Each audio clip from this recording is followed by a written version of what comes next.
하나님의 말씀은 여호수아 7장 16절입니다. 여호수아 7장 16절.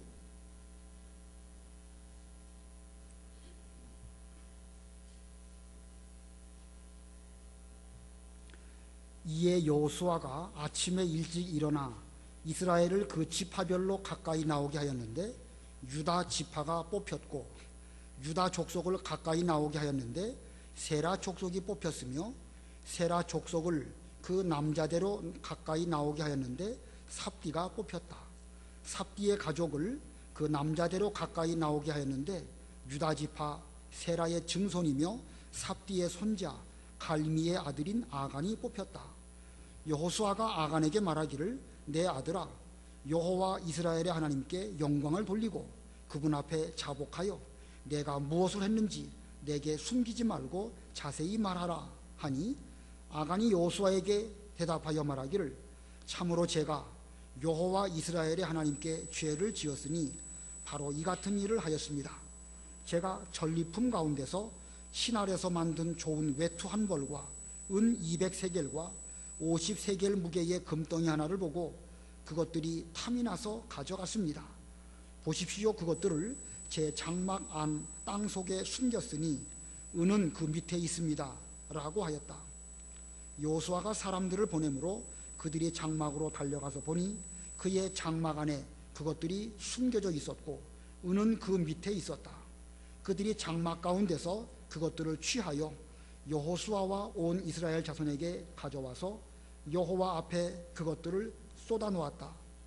여호수아가 온 이스라엘과 함께 세라의 아들 아간과 그 은과 외투와 금덩이와 그의 아들들과 딸들과 그의 소와 나귀와 양과 장막과 그에게 속한 모든 것을 취하여 아골 골짜기로 데리고 가서 여호수아가 말하기를 너는 왜 우리를 고통스럽게 했느냐?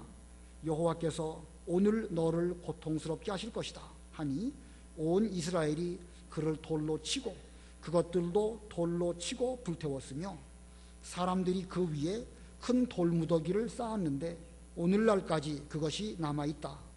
여호와께서는 그의 극렬한 진노에서 돌이키셨으므로 그곳의 이름을 오늘날까지 아골 골짜기라고 부른다. 여기까지 봉독하겠습니다. 24절 하반절에도 아골 골짜기로 데리고 가서, 그리고 26절 끝에도 그곳의 이름을 오늘날까지 아골 골짜기라고 부른다. 이 아골 골짜기 이 시간의 제목입니다. 아골이라는 말은 괴로움, 고통 이런 뜻입니다. 그래서 아골 골짜기 그러면 괴로움의 골짜기, 고통의 골짜기입니다. 여리고 인근에 있는 골짜기고 또 그 이후에는 유다 지파의 그 경내에 속한 그런 골짜기입니다. 이스라엘 백성들이 여리고성을 정복할 때에 이스라엘 가운데 죄가 딱 하나 들어왔습니다. 그 딱 하나의 죄가 하나님의 백성 이스라엘에게 얼마나 큰 괴로움을 주었는가. 아이성 전투에서 패하게 되었고 36명이 죽게 되었습니다. 온 이스라엘 백성들이 여호수아를 비롯하여 장로들이 마음에 낙심하여서 티끌 위에 앉아서 하루 종일 하나님 앞에 회개하는 기도를 했고 또 여러 가지 괴롭힘을 당하게 되었습니다. 처음에는 그들은 무슨 이유 때문에 아이성 전투에서 그들이 실패하게 되었는지 그거 모르다가 이제 기도하는 중에 하나님의 깨달음을 듣게 되었고 그리고 그 원인이 죄 하나 때문에 그렇다는 사실을 알게 되었습니다. 그래서 여호수아와 온 이스라엘 백성들이 그 죄를 찾아내고 죄를 처리합니다. 바로 죄를 찾아서 처리한 장소, 거기가 바로 아골 골짜기입니다. 죄를 찾고 죄를 처리한 장소가 바로 아골 골짜기입니다. 이 죄를 찾고 처리하는 것, 그것 자체도 벌써 분명 괴로운 일입니다. 그러나 이 죄를 완전히 처리하고 치워버리게 되었을 때에 그 시점부터 그들에게는 새로운 상황으로 어떤 일들이 전개되게 되었습니다. 그래서 호세아 2장에 보면 아골 골짜기가 변하여 소망의 문이 된다 이렇게 말씀하고 있습니다. 이 아골 골짜기, 괴롭고 죄가 있고 지긋지긋한 이런 그 아골 골짜기이지만 그러나 거기에서 죄를 제대로 처리하고 그 괴로움의 과정을 잘 통과하면 그 후에는 소망의 문이 열리게 되어지는 것을 우리에게 보여주는 것입니다. 그러므로 우리들도 비록 괴로울지라도 죄를 잘 찾고 처리해서 우리가 처한 악을 골짜기를 우리도 잘 통과해야 되는 것입니다. 그래서 과거에는 우리가 아이성 전투에서 실패를 했을지라도 이제 그 악을 골짜기를 잘 통과함으로 반전되어져서 우리 앞에도 소망의 문이 열리는 이런 우리가 되어야 할 것입니다. 오늘 이 악을 골짜기를 통과하는 법이 무엇인가? 세 가지로 죄를 찾아내야 되는 것이고, 첫 번째는 죄를 찾는 것이고, 두 번째는 죄를 처리하는 것이고, 세 번째는 그 결과에 대해서 세 가지로 오늘 말씀을 살펴보도록 하겠습니다. 첫 번째, 악을 골짜기를 통과하기 위해서는 첫 번째로 죄를 찾아내야 됩니다. 죄를 찾아낼 것. 우리가 이미 잘 알고 있듯이 죄를 찾아낸다는 것은 결코 쉬운 일이 아닙니다. 죄가 드러나게 되면 누구든지 저것은 죄다라고 할 수가 있지요. 그러나 죄가 드러나기 전에는 그렇게 쉬운 것이 아닙니다. 죄가 그렇게 만만한 게 아니지요. 왜냐하면 죄라는 것은 이 숨는 특징이 있습니다. 아담과 하와가 범죄하고 자기들은 그 나뭇잎 사이로 숨어서 하나님께 감히 나오지 못했습니다. 이게 죄를 지은 결과가 이렇게 숨는 특징이 있습니다. 본문의 범죄자 아간도 보면 이 숨으려고 하는 그런 특징이 있음을 알 수가 있습니다. 우리가 지난 수요일 배운 것처럼 아간이 여리고성을 점령할 때 하나님의 명령대로 진멸하라고 명령하신 물건을 취한 그런 죄를 지었습니다. 자, 이것은 아간이 행위적으로 겉으로 드러나는 죄입니다. 그 외적인 죄라고 말할 수 있겠죠. 그런데 그가 이 어떤 그 물질을 취한 그런 행위적인 죄도 죄이지만 그 이후에 또 다른 죄는 그 자신이 범죄한 사실을 숨기려고 했던 것입니다. 자, 그런 면에서 보면은요, 그 행위적인 겉으로 드러나는 죄도 죄이지만 그 이후에 회개할 수 있는 기회에 회개하지 아니하고 죄를 여상히 여기면서 그냥 저냥 넘어가려고 했던 그런 거, 이것이 어쩌면 더 계속 죄의 파급 효과가 아닐까 생각이 되어집니다. 마치 아담 하와가 선악과를 따먹고 그 뒤에는 핑계하고 그 뒤에는 숨고 또 여러 가지 계속 죄가 기하급수적으로 이렇게 불어나게 되죠. 마찬가지입니다. 단순히 몇몇 가지 물질 훔친 거, 그것도 죄이지만 그 뒤에는 시치미를 딱 떼고 하나님께서 그렇게 기회를 주셔서 여러 가지 이제 그 자복할 수 있는 기회가 있었음에도 불구하고 아간은 자복하지 아니하고 그냥 저냥 넘어가려고 했던 거, 이것이 어떤 면에서 보면 또 다른 죄라고 볼 수가 있을 것입니다. 자, 진멸할 물건을 취한 것, 이것은 행위적으로 겉으로 드러나는 외적인 죄라고 한다고 하면 자신의 죄를 숨기고 그냥 보통으로 넘어가려고 한 것, 이건 내면적인 2차적인 또 다른 죄라고 말할 수가 있습니다. 우리가 지난 주일날 설명드린 것처럼 전 이스라엘 백성들이 아이성 에서의 그 전쟁에서 실패했습니다. 그래서 여호수아와 장로들이 하나님 앞에 종일토록 티끌 위에 앉아가지고 회개하면서 기도를 했습니다. 그리고 저녁 즈음에 여호수아가 하나님께 기도를 드릴 때에 하나님의 응답이 있었습니다. 여호수아, 너는 왜 이렇게 엎드려 있느냐? 일어나서 백성들을 거룩하게 하고 내일 각 지파별로 다 각각 나오고, 그래서 너희 가운데 진멸할 것을 취한 그런 사람이 있는 것이 있으니까 그 진멸한 것을 불태워 버려야 된다, 이렇게 말씀하십니다. 그 7장 15절 보면 진멸할 것 때문에 뽑힌 사람과 그에게 속한 모든 것을 불태워야 할 것이니 이는 그가 여호와의 언약을 어기고 이스라엘 가운데서 어리석은 짓을 했기 때문이다 라고 하여라. 자, 하나님께서 미리 다 이렇게 말씀하셨습니다. 내일 각 지파별로 또 족속별로 가족별로 다 각각 나와가지고 하나님께 제비를 뽑아가지고 너희 가운데 진멸할 것을 취한 그 사람을 찾아내야 할 것이다, 이렇게 말씀하셨습니다. 이러한 하나님의 명령이 여호수아를 통해서 각 지파별로 이미 다 하달되었고, 모든 이스라엘 백성들은, 장정들은 자신들을 스스로 거룩하게 하고 다음날 아침 일찍 여호와 앞에 나갈 그런 준비들을 하게 되었습니다. 자, 만일 아간이 이때에 하나님의 이러한 명령을 제대로 듣고 정신을 제대로 차린 사람이라고 한다면 아마 그의 정신이 번쩍 났을 것입니다.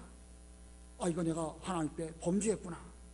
이거 오늘 밤 지나가기 전에 어떻게 하면 좋을까? 뭐 여러 가지 복잡한 생각이 들 수도 있겠죠. 딴 데다가 멀리 가서 치워버린다든지, 아니면 하나님께 이실직고를 하든지, 여호수아에게 나아가서 자기 죄를 고백하든지, 뭐 이렇게 해야 정상적인 그 사람이라고 할 것인데, 아간은 그렇게 하지 않았습니다. 태연한 듯 그냥 그 밤을 지나간 거예요. 아간이 왜 그랬을까요? 아간의 마음가짐이 지금 어떤 상태에 있기 때문에 그러겠습니까? 아간은 자기가 자신을 볼 때에 이 범죄했다는 사실 자체를 의식하지를 못한 거예요. 그까진 뭐 물건 조금 훔쳤다고 해서 어차피 그거 다 불태워버릴 것인데 뭘 그걸 가지고 이렇게 호들갑을 떨까, 이렇게 생각하면서 그는 그냥 보통으로 여기고 그냥 그 밤을 지나가게 된 것입니다. 오늘날 우리가 이 본문의 이런 내용들을 볼 때에 이 아간의 범죄가 뚜렷한 범죄의 사실로 우리는 다 알 수 있습니다. 그러나 만약에 우리가 그 당시에 그 세계로 들어간다고 하면 어쩌면 우리가 그런 죄를 지었음에도 불구하고 심각하게 여기지 않는 그런 우리들이 될 수도 있습니다. 지금이야 우리가 객관적인 사실을 성경 말씀을 통해서 이렇게 보니까 아간이 왜 바보같이럼 그랬을까, 이렇게 우리는 남의 일처럼 볼 수도 있지만, 우리가 그 당시에 그 상황 가운데 들어가 있다고 하면 우리 역시도 그럴 수 있는 사람들이 의외로 많이 있을 것 같아요. 저부터도 이거 뭐 적당하게 넘어가면 그냥 넘어가겠지, 뭐 이렇게 전쟁으로 한번 실패했고 뭐 그 죄는 또 어떻게 되겠지, 사람은 그렇게 생각할 수 있는 것입니다. 그래서 성경에는 뭐라고 말씀하시는가? 깨닫지 못하는 사람은 뭐 같다고 그랬습니까? 멸망하는 짐승과 같다는 거예요. 자, 이 악인은 죄를 저지르고 죄악의 길로 가면서도 자기가 지금 어디로 가고 있는지, 그 죄악 때문에 지금 캄캄한 길을 걸어가다가 웅덩이에 빠졌는지 넘어졌는지 그 자체도 모르는 것이 죄악된 길을 걸어가고 있는 어리석은 사람의 그 상태가 바로 그런 것입니다. 그래서 잠언 4장 19절에 악인의 길에 대해서 그렇게 말씀하고 있습니다. 잠언 4장 19절 읽어보세요. 19절. 사악한 자들의 길은 짙은 어둠 같아 그들이 무엇에 걸려 넘어져도 그것이 무엇인지 알지 못한다. 예, 제가 참 좋아하는 성구입니다. 옛날 개역 성경에는 악인의 길은 짙은 어둠 같아서 그들이 무엇에 걸려 넘어져도 그것이 무엇인지 알지 못한다. 악인의 길은 그런 길로 가는 거예요. 자기가 악인이면서 악인의 길을 걸어가면서 악인지 악인의 길인지 웅덩인지 빠졌는지 넘어졌는지 결국은 그것도 모르다가 내내 그 길로 가다가 결국은 멸망의 길로 가고 만다는 것입니다. 우리가 여러 가지 그 증세 중에서 지금 병에 걸렸는지 안 걸렸는지 그 자각 증상이 없는 그런 상태가 훨씬 더 위험하겠죠. 어디가 아프면은 얼른 병원에 가가지고 처방을 받고 약을 맞고 그러면 나을 수 있습니다. 그런데 자기가 지금 병 걸렸는지 안 걸렸는지 그것 자체도 모르는 사람은 점점 병을 키우다가 마지막에 가갖고 수술을 하든지 아니면 뭘 절단을 하든지 그렇게 될 수도 있는 것입니다. 죄악 역시도 마찬가지입니다. 악인의 길로 들어가서 눈이 어두워진 사람은 자기가 죄인인지 자기가 지금 어디를 가고 있는지 넘어졌는지 웅덩이에 빠졌는지 그것도 모를 것입니다. 오늘 아간의 상태가 바로 그런 것입니다. 이 아간의 현재의 심정은 적어도 자기 마음으로는 이건 괜찮을 것이다, 드러나지 않을 것이다, 땅속에 감춰놨으니까 하면서 그는 무사 안일함 가운데 있었습니다. 스스로 정결하게 하고 나와서 제비를 뽑으라 하는 말씀을 들었지만 그는 태평하게 가만히 있었던 것입니다. 여기서 제가 강조하고자 하는 것은 물건을 훔친 것도 중요한 죄이지만 범죄 후에 아간의 태도가 훨씬 더 무감각해지고 훨씬 더 심각한 상태라는 것을 말씀하는 것입니다. 그러나 죄가 하나님 아버지 앞에서 드러나지 않을 것이 하나도 없습니다. 오늘 죄가 다 드러나지요? 본문 16절부터 18절까지 읽어보시기 바랍니다. 16절. 이에 여호수아가 아침에 일찍 일어나 이스라엘을 그 지파별로 가까이 나오게 하였는데 유다 지파가 뽑혔고 유다 족속을 가까이 나오게 하였는데 세라 족속이 뽑혔으며 세라 족속을 그 남자대로 가까이 나오게 하였는데 삽디가 뽑혔다. 삽디의 가족을 그 남자대로 가까이 나오게 하였는데 유다 지파 세라의 증손이며 삽디의 손자 갈미의 아들인 아간이 뽑혔다. 예, 여호수아가 아침 일찍 일어났다. 여호수아도 아마 이 시점에서 정신을 번쩍 차렸을 것입니다. 아, 내가 지금까지 방심했구나.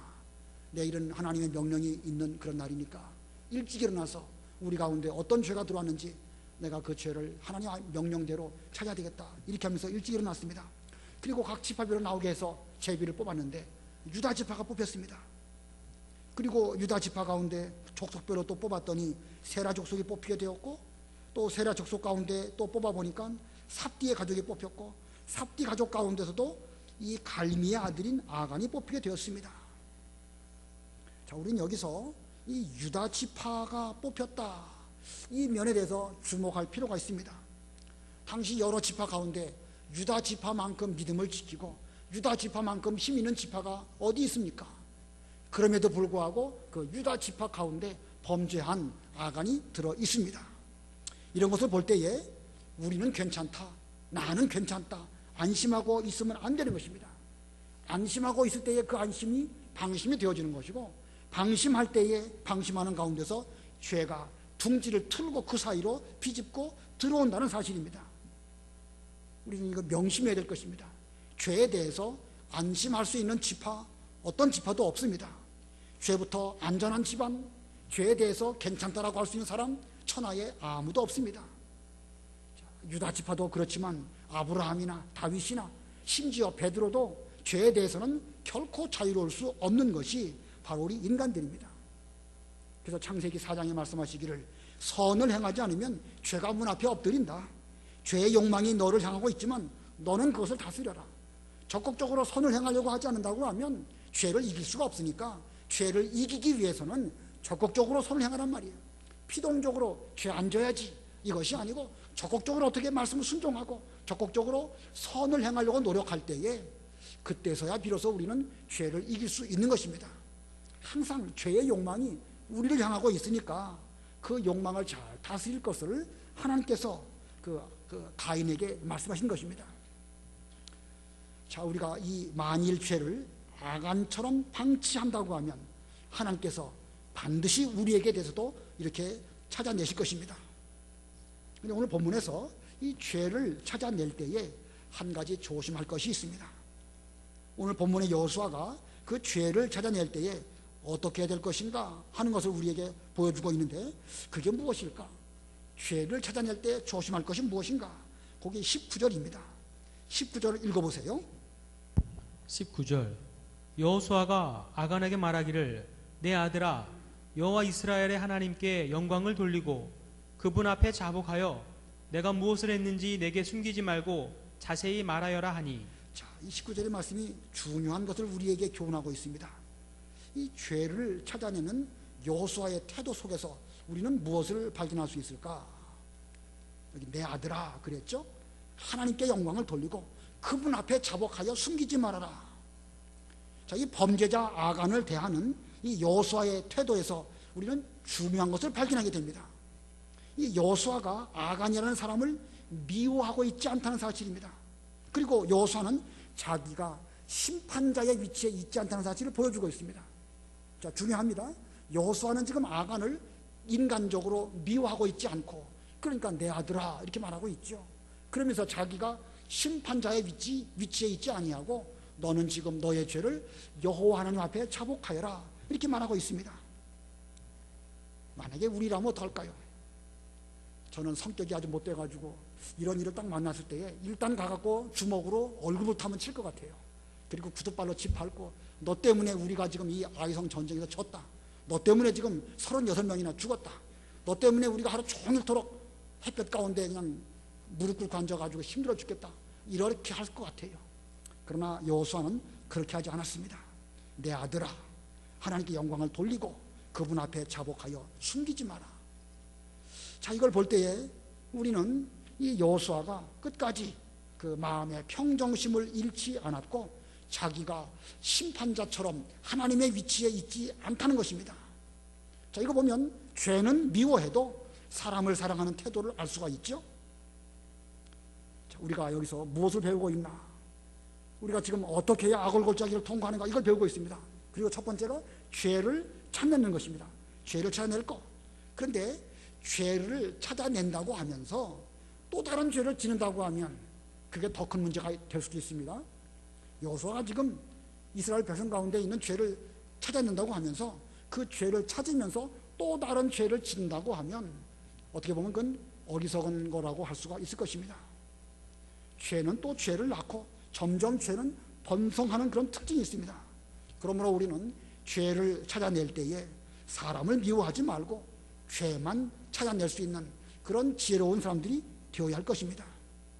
자기는 다 의로운 양, 자기는 전혀 범죄하지 않은 양 이렇게 생각하면서 죄 지은 상대방에 대해서 함부로 취급하고 인격적으로 무시한다고 하면 그건 역시 옳지 못한 것입니다. 예수님께서 가늠하다 현장에 잡힌 그 여인에 대해서 처결하실 때에 너희 중에 죄 없는 자가 먼저 돌을 들어 치라고 말씀하셨죠. 아무도 죄 없는 사람이 없었습니다. 그래서 노인으로부터 시작해서 젊은 사람으로 한 사람 한 사람 돌아가고 말았던 것입니다. 이 아이성 전투에서 물론 직접적인 죄의 원인은 아간을 통해서 들어온 것이 분명합니다. 그러나 아간만 범죄했나요? 그렇지 않습니다. 여호수아도 방심하여 기도하지 못했고 이스라엘 백성들은 그 정도 아이성 정도면 2, 3천 명만 올라가면 됩니다. 벌써 마음에 방심도 했고 교만했습니다.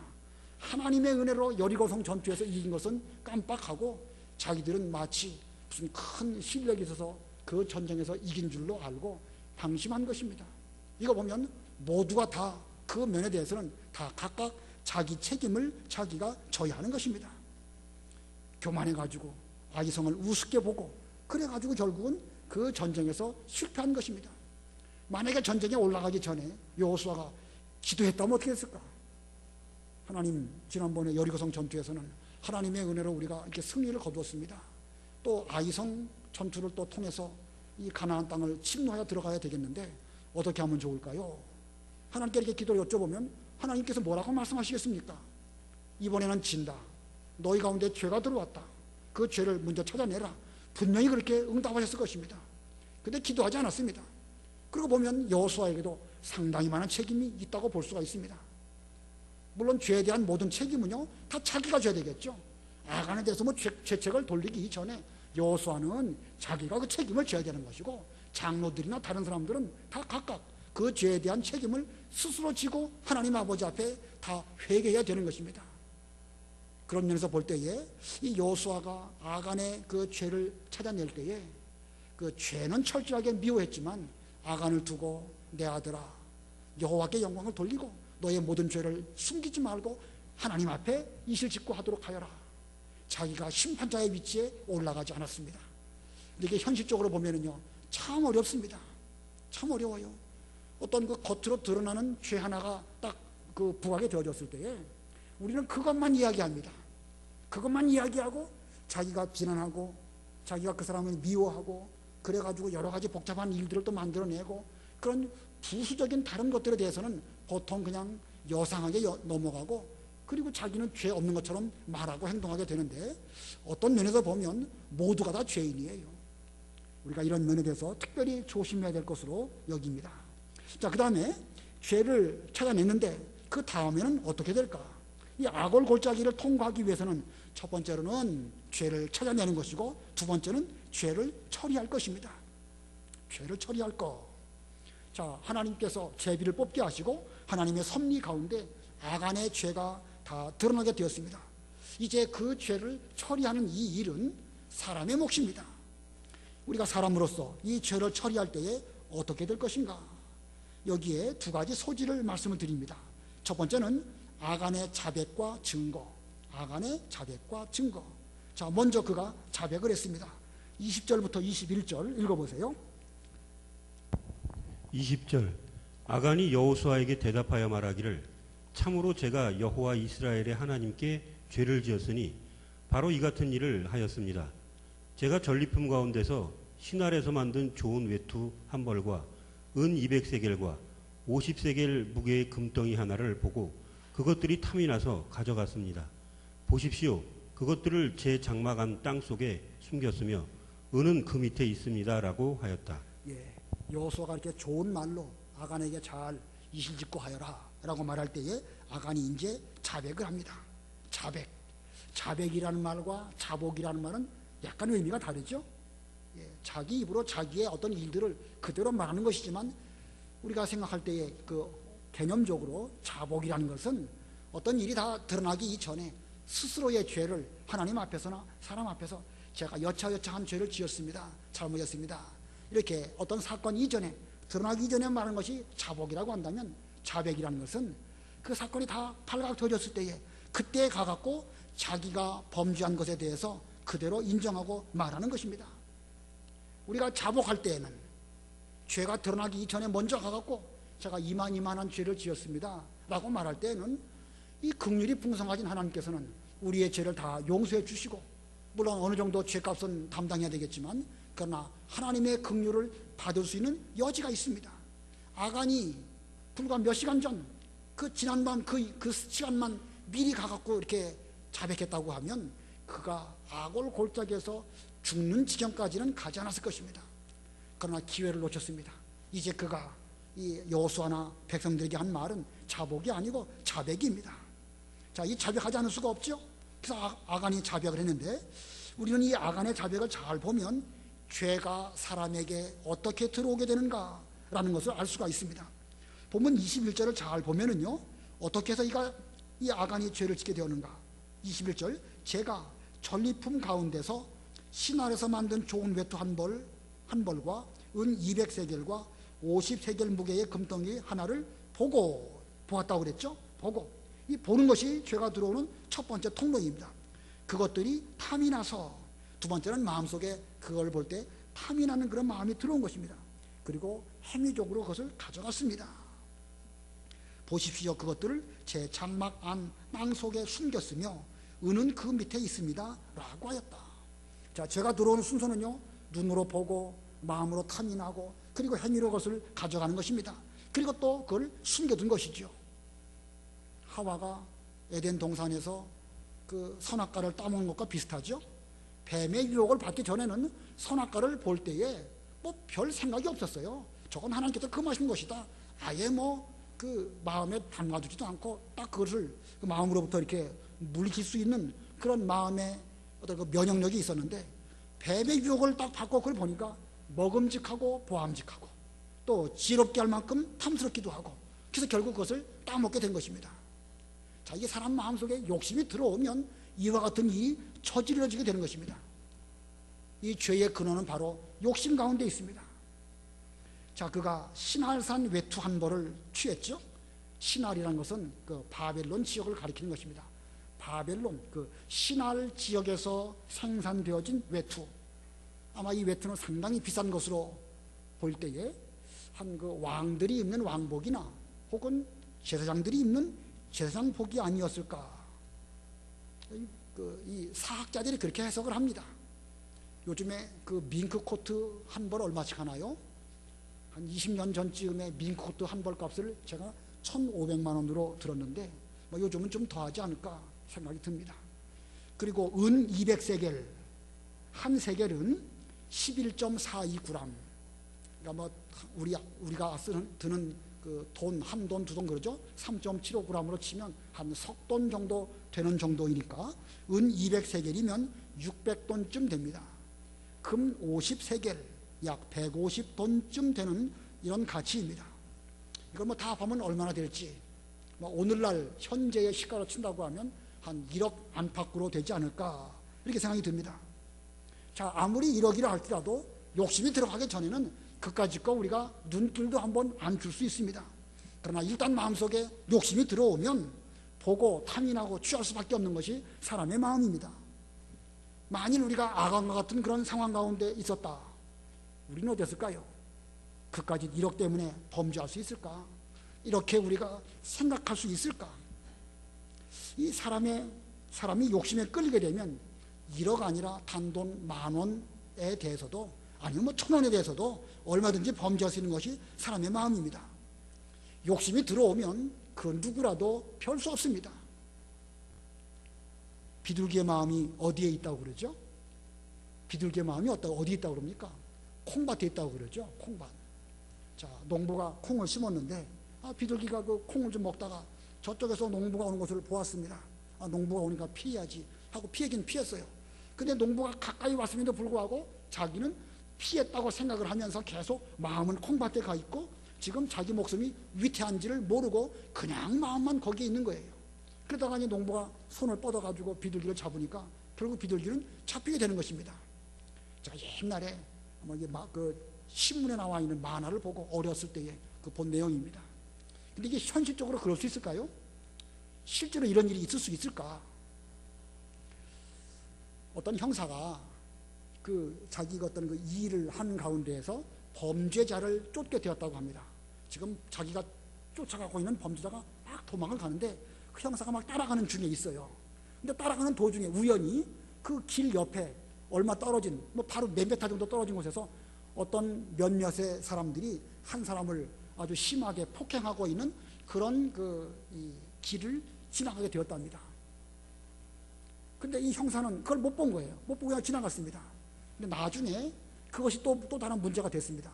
형사가 돼가지고 어떻게 길 옆에서 폭행 사건이 일어나고 있음에도 불구하고 그것을 그냥 방치하고 자기 길을 갈 수 있겠느냐라고 하는 것이 이제 문책사유가 돼가지고 그 형사가 법정에 서게 되었고 또 법관은 그에게 어느 정도의 그 죄를 언도를 할 수밖에 없게 되었답니다.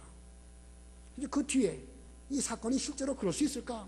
이 심리학자들이 많이 또 연구를 했는데 그래서 일부러 실험을 했답니다. 실험을 많은 사람들을 통해 가지고 어떤 일에 골몰하게 만들어 놓고 옆에서 무슨 일이 이제 일어나는 것입니다. 일어나는데 골몰한 그 일 때문에 그 옆에서 어떤 큰 일이 일어남에도 불구하고 한 일에 몰두한 사람은 그걸 못 보고 그냥 지나칠 수밖에 없는 것이 사람의 심리 상태라는 것입니다. 자, 이건 뭘 가리키는 것인가? 사람의 마음에 욕심이 들어온다고 하면 그것이 분명 죄고 죽음의 길을 걸어간다 할지라도 이것을 옆에서 무슨 일이 일어날지도 모르고 그냥 계속 그 길을 갈 수밖에 없다는 거예요. 자기가 죽는 줄도 모르고 죽음의 구렁텅이로 빠져들어가는 것이 바로 이 욕심에 사로잡힌 사람의 모습이라는 것입니다. 자, 이 마음속에 욕심이 들어오지 못하도록 우리는 그러므로 미리 마음을 잘 다스려야 할 것입니다. 지금 이 아간은 자백을 했으니까 이렇게 되긴 했지만 그가 지금 하나님의 명령이라든가 자기가 범죄하게 되면 어떤 결과로 나올 것이라든가 이런 거에 대해서는 도무지 생각을 못했던 것은 마음에 욕심이 들어왔기 때문에 그렇다는 것입니다. 그렇다고 하면 오늘날 우리들도 어떤 일에 욕심이 딱 사로잡히게 되면 자기에게 되어질 일들이나 집안 문제라든가 교회의 일이라든가 여러 가지 것은 하나 보이지도 아니하고 그냥 그것만 마음에 쓰고 결국 그 길을 걸어갈 수밖에 없는 것이 바로 사람이라는 것입니다. 우리도 예외는 아니에요. 저도 예외는 아닙니다. 그러므로 우리는 이 욕심이 얼마나 무서운지 이걸 늘 깨우치고 새로워지고 또 새로워지고 그 욕심에 빠져들어가지 않도록 항상 자기 자신을 살펴볼 수 있는 이런 우리가 되어야 됩니다. 자, 이렇게 아간이 이제 자백을 했는데 자백을 한 거에 대해서 이제 증거를 찾게 됩니다. 22절로 23절 읽어보세요. 여호수아가 사람들을 보내므로 그들이 장막으로 달려가서 보니 그의 장막 안에 그것들이 숨겨져 있었고 그는 그 밑에 있었다. 그들이 장막 가운데서 그것들을 취하여 여호수아와 온 이스라엘 자손에게 가져와서 여호와 앞에 그것들을 쏟아놓았다. 예, 여호와 앞에 그것들을 쏟아놓았다. 예, 여호와 앞에 그것들을 쏟아놓았다. 범죄한 증거가 하나님 앞에 그리고 또 사람 앞에 그대로 드러났습니다. 아간이 그 물건들을 숨길 때에는 사람들에게 들키지 아니하려고 자기 장막 밑에 땅을 파고 거기에 잘 숨겨두었습니다. 그러나 아무리 자기가 잘 숨겼다 할지라도 하나님께서 드러내게 하실 때에는 방법이 없는 것입니다. 하나님 앞에 다 드러나게 되는 것이고 사람들도 보면서 다 알 수 있게 그렇게 하시는 것입니다. 추수한 품꾼에게 주지 아니한 품삯이 소리를 지르고 나온다고 그랬습니다. 그 소리가 만군의 여호와의 귀에 들린다고 했습니다. 물질적으로 뭐 하나 잘못 처리하게 되면 그냥 덮어두고 넘어가는 것이 아니라 그 물질들이 소리를 지르는 것이고 소리치는 그 소리가 여호와의 귀에 들리게 된다고 말씀하였으니까 우리는 이 물질 면에서 깨끗해야 될 것입니다. 특히 하나님의 것에 대해서는 우리가 좀 이런 아간과 같은 어리석음에 빠지지 아니하고 더욱 철저하게 조심해서 하나님의 것은 하나님에게, 가이사의 것은 가이사에게 우리가 바로 할 수 있는 이런 우리가 되어야 될 것입니다. 자, 이제 아간의 자백과 증거가 다 나타났습니다. 자, 증거가 다 드러났으니까 이제 그 죄를 처리하기 위해서 두 번째 소지는 아간을 돌로 쳐 죽였습니다. 두 번째 소지는 아간을 돌로 쳐 죽임. 자, 이 죄를 처리함에 있어서 철저한 처벌이 있어야 됩니다. 그래서 여호수아는 아간과 그에게 속한 모든 것을 아골 골짜기로 끌고 가서 돌로 치고 불태워 죽었다고 그랬습니다. 24절과 25절 읽으시기 바랍니다. 24절 여호수아가 온 이스라엘과 함께 세라의 아들 아간과 그 은과 외투와 금덩이와 그의 아들들과 딸들과 그의 소와 나귀와 양과 장막과 그에게 속한 모든 것을 취하여 아골 골짜기로 데리고 가서 여호수아가 말하기를 너는 왜 우리를 고통스럽게 했느냐? 여호와께서 오늘 너를 고통스럽게 하실 것이다 하니 온 이스라엘이 그를 돌로 치고 그것들도 돌로 치고 불태웠으며. 예, 거기까지요. 자, 이게 돌로 쳐 죽였습니다. 자, 사람을 돌로 쳐 죽인다. 좀 잔인하게 느껴지시나요? 그까지 1억 정도의 가치 때문에 사람을 돌로 쳐 죽인다. 율법에 보면 돌로 쳐 죽이는 죄가 몇 가지가 있습니다. 그 중에 첫 번째는 그 하나님에 대한 신성모독하는 거, 그리고 사수를 행하는 거, 요술을 부린다든지 사수를 행한다든지 그런 것이 또 돌로 쳐 죽이는 것이고, 우상 숭배하는 죄, 돌로 쳐 죽이려고 하였습니다. 안식일을 범한 죄, 돌로 쳐 죽이라고 했습니다. 그러면 이 아간의 경우는 어떤 경우에 해당되기 때문에 돌로 쳐 죽였을까? 자, 이 아간의 범죄는 하나님을 모독한 죄에 해당된다고 보는 것입니다. 그래서 그를 돌로 쳐 죽였습니다. 또 사람을 아간만 죽이면 될 것이지 왜 식구들까지 다 죽였을까? 신명기에 보면 아비의 죄 때문에 자녀를 죽이지 말고 자녀의 죄 때문에 아비를 죽이지 말라고 이렇게 말씀하셨습니다. 근데 오늘 본문을 볼 때에 이 아간 때문에 이 전 식구들을 다 돌로 친 것을 볼 때에 그들도 그 죄에 함께 연대적으로 동참했던 것을 알 수가 있는 것입니다. 자, 이 아간 한 사람이 범죄한 것으로 끝나는 것이 아니라 그 집안 아간이 범죄할 때에 그들은 옆에서 보면서도 방조했습니다. 또 뭐 자기들도 저거 좀 생기면 좋겠다 이런 욕심도 함께 들어왔겠죠. 아나니아와 삽비라가 범죄했죠. 그들이 자기들은 뭐 나름대로 잘하려고 했습니다. 사실은 잘한 면이 많지요. 그 집을 땅을 팔아가지고 그 재산을 절반을 하나님께 바쳤으니까 얼마나 잘한 것입니까?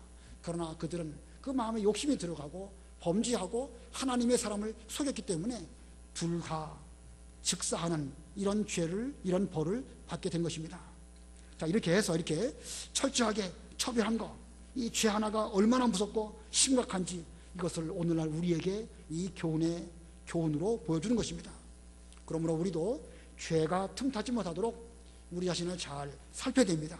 특히 하나님의 것에 대해서 욕심 부리지 않도록 우리는 모두 조심하는 우리 모두가 되어야 될 것입니다.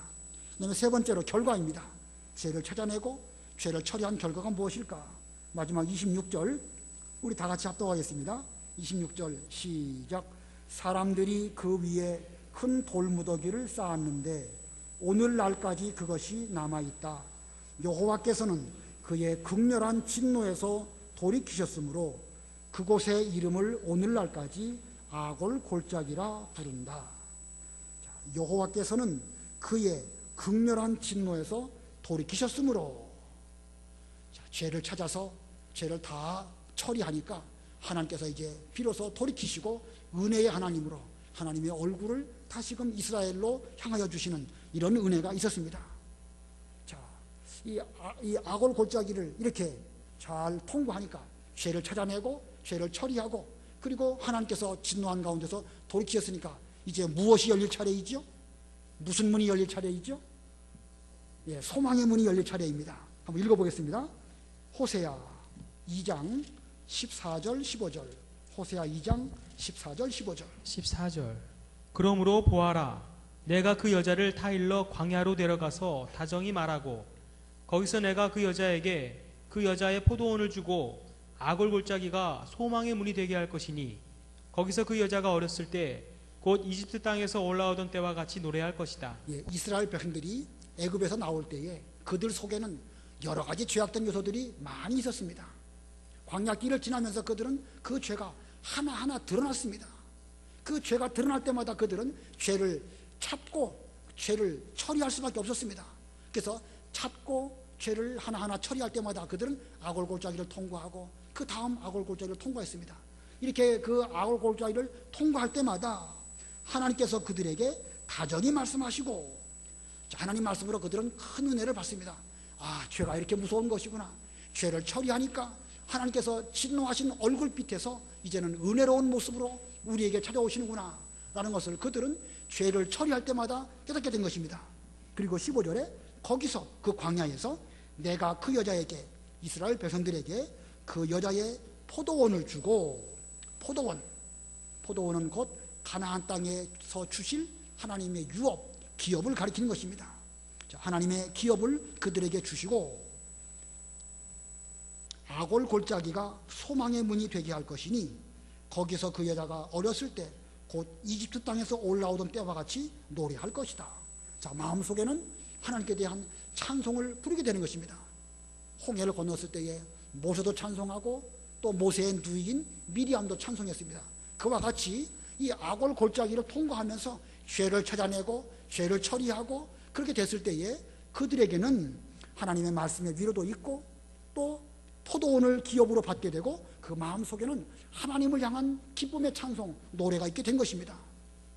자, 여기 이러한 아골 골짜기를 통과할 때 주시는 이런 은혜, 이게 뭐 돈 1억하고 비교가 되겠습니까? 신할산 외투, 은 200세겔, 금 50세겔, 이것하고 도무지 비교가 안 되는 것입니다. 자, 포도원 하나만 해도 그렇습니다. 가나안 땅에 들어가면 그 가나안 땅을 유업으로 주시고 그 유업을 나와 내 자녀와 후대와 계속해서 그들에게 이 기업으로 주시는 것인데, 그 가치가 얼마나 소중합니까? 그까지 친할산 외투, 뭐 돈 얼마? 이건 비교 불가능한 것입니다.